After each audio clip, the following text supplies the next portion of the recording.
feeling and hold on to it.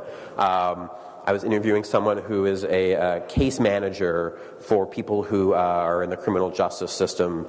My wife is a case manager for people who are psychiatrically hospitalized. So as soon as she said that, I thought, oh yeah, it wasn't appropriate to say anything. She talked for 45 minutes and she said, we, in my field, we make these kind of jokes that are sort of dark. She was trying to explain something. And I said, yes, my wife does this. And she goes, oh, so you know.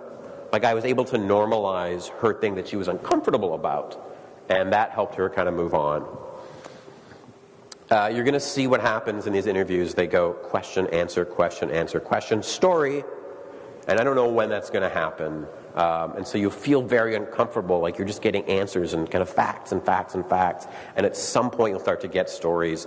You just have to be patient for that. And, next time it happens, just try to be aware, oh yeah, now we're getting stories. That's what Steve said was going to happen.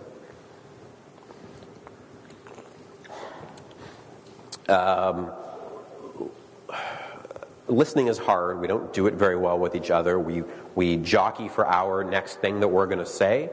But in fact, interviewing listening is a totally different kind of thing where we're just really shutting ourselves down a lot.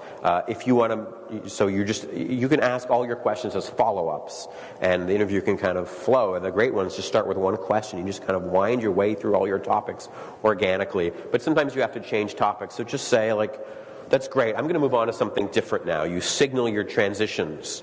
And that's a way of telling them that you heard them and that you're kind of respecting the flow. Or I want to go back to what you mentioned before. You told us this. I had a question about that. Those little cues, those are little kind of gifts that remind somebody that what you're asking about is important. No one gets listened to as much as your users will get